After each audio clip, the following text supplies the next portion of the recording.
Thank you very much.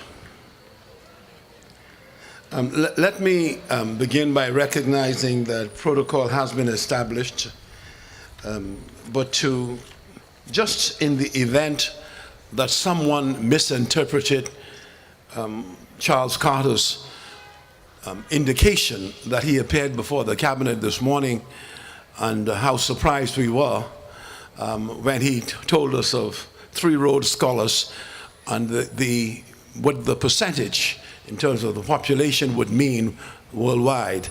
There may be this view that we didn't know there were 3 Rhodes Scholars, but the fact is that in our first term we brought Desiree Cox home.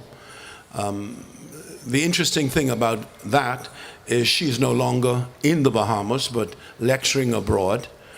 Christian Campbell, the second scholar, I think, is lecturing also in Toronto. Again, another sad implication for whatever it is worth. And Myron Roll, the third Rhodes Scholar, is, I suppose, in the United States of America, pursuing what could possibly be an NFL career, but most certainly with the intention of doing research and studying medicine. The important point about that is that we must ensure that when we produce scholars of that level, that in the same way we recognized that when our golden girls or the young men won the gold medals in sports, from a percentage point of view, we were the strongest nation in the world. Equally so with our academic attainment, and we must therefore work towards lifting up the names of these scholars and ensuring that we, I think recommendations were made by the Minister of Works that we name certain roads after them, but this is a matter that has been referred to the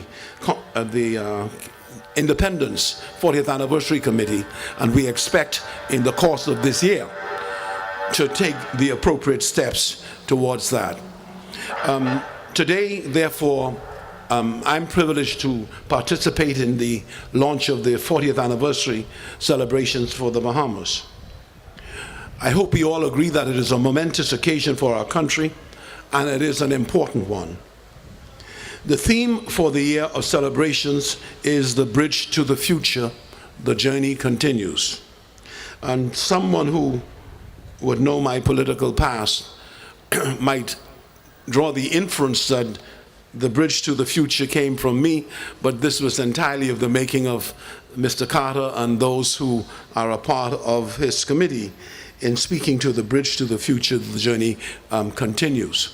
But having said that, let me also announce that as a result of the co-chair, who you may not see here today, being invited along with her husband to produce theatrical performance, Sammy Swain, which I think has not been produced for as long as 35 years now. Some 35 years ago was the last time. She has indicated that she will be focusing her attention on the need to raise the necessary funding for that and to ensure that this production is successful. And she also opined in the memo to the committee that this may be the last opportunity to be able to ensure that we institutionalize the story and the performance of Sammy Swain, because the generation that knows the story is moving on, passing on. So the importance of this year and the significance of it is a very, very important one. It is forward-looking, but acknowledges that we are continuing a great work. Throughout the Bahamas and the world, Bahamians should treasure this milestone, acknowledge the journey that brought us here, and celebrate. And perhaps now more than ever before, Timothy Gibson's words that should resonate with us: pledge to excel through love and unity, pressing onward, march together to a common loftier goal. This celebration is for all Bahamians, and it calls on us not only to remember the journey that brought us here, but to work together to continue to achieve worthy goals for our country and ourselves. As a proud member of the generation that ushered in our country's independence on the July 10th, 1973, I truly feel that while we cross the bridge to the future, we must see the bridge as a connection to those of the independence generation. Truly, the significance of celebrating the 40th anniversary is that this is the last time that both generations will be able to work side by side in marking this pivotal event in our country's history. Only recently, the leader of the opposition and myself had dinner with the surviving, lunch I beg your pardon, with the surviving members of the team that went to London to negotiate and sign off on independence. And they are few in number. They were Loftus Roker, A.D. Hanna, Arthur Folks, George Smith, Philip Bethel, I think that's it, and Orville Tenquest. But those are the surviving members, so you can see the numbers are diminishing. This is the last time that we will be able to hear the voices of the independence generation. And it is for me, as a member of that generation, to implore you to listen nationally, to listen personally, to listen locally, in neighborhoods and classrooms. Seek out the independence generation. We must have them tell us their stories. It may simply be a retelling of grandmother's independence morning experience. It may be the airing of the Complete Portraits series. It may be an interview with a member of the women's suffragette movement. However we do it, it must be done. The bridge to the future also foreshadows the work that must be done. Great things, great ideas, great changes require planning, and no small amount of it. As we pause to celebrate this 40th anniversary, to recognize people and history that brought us to this point, we must, as a country, begin to build the foundation for the 50th anniversary of our independence. So the work we do today must be aimed and projected for the 50th anniversary. We need to imagine what we want the Bahamas to be then, and begin now to lay the foundations for that reality. I believe that part of what is right for our country on this independence journey is to record, preserve, and honor our history and our culture. We have been in many respects negligent of our heroes and our history. It is vital that every Bahamian of every background know their history. Every Bahamian student should be able to tell the story of majority rule and independence. We must give the proper attention to these things. Our Bahamian heroes must have prominence and permanence in the Bahamian story.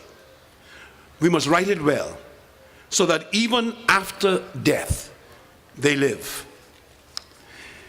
In a former term as Prime Minister, I appointed the National Cultural Development Commission with the mission to organize and formulate a wide range of policies and positions on cultural matters. The framework for a national honor system that was passed then and this year will be brought forward again.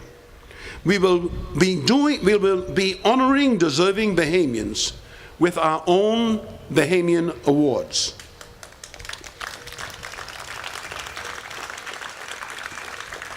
This public honoring will not only draw the necessary attention to these individuals, but it will be the best way that a grateful nation can say thank you.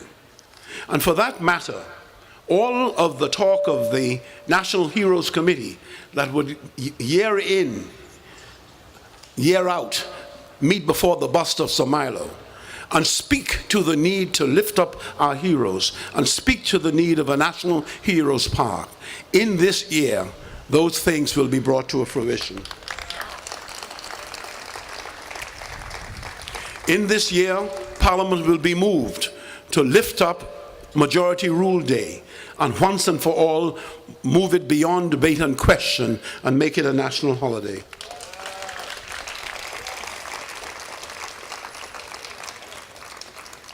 And it occurred to me to use Dame Marguerite as an example when I speak about this being this anniversary and its importance in terms of the personalities who we can listen to now.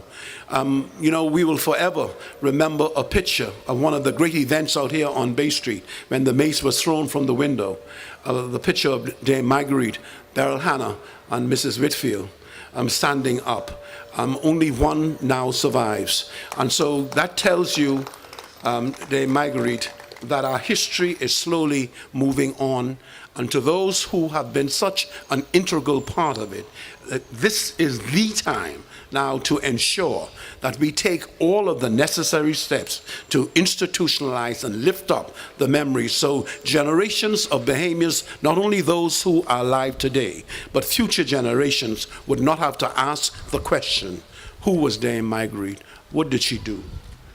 The National Independence Committee is also working with the College of the Bahamas on hosting the 40th Anniversary Independence Conference. This conference will be held June the 12th to 14th, 2013, and is open to the public. It will do much to further educate us and examine what the future of the Bahamas can be. The aim of the conference is to examine the context and construction of the Bahamian nation, investigate the challenges emerging in the post-independence period, discuss contemporary social, cultural, economic, and political issues that have emerged since 1973, and explore future prospects for nation building and development. It is one of major consequence, and we hope that every Bahamian will pay attention to it. In planning the celebrations for this anniversary, the committee felt it was critical to host events that will showcase our arts and culture. I have said before that it is important to the development of our national identity and to the deepening of our Bahamian culture that our artists have a high level of support. We often enjoy and celebrate what other nations in the world have offered us, and we forget that we have produced many cultural icons who have influenced them, who have influenced people worldwide. We just happen not to honor our prophets in the way we ought to. Already we have recognized Sidney Poitier for his contributions. In recognizing him, we helped to sensitize and educate a new generation of Bahamian youth who were unaware of his national and global significance.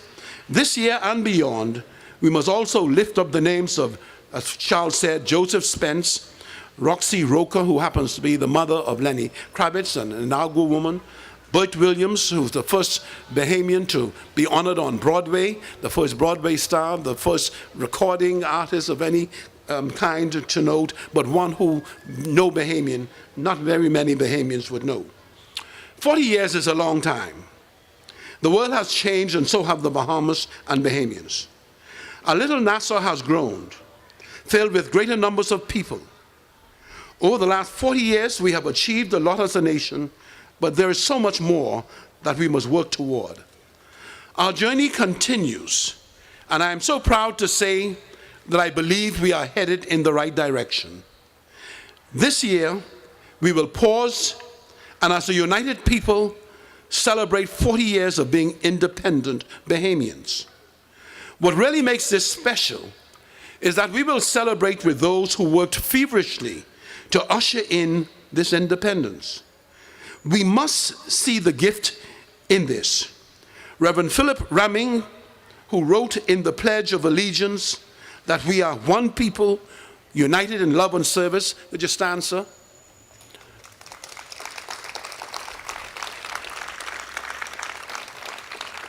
I truly hope that this year, as we cross the bridge to the future, we cross as one people and one Bahamas. Thank you.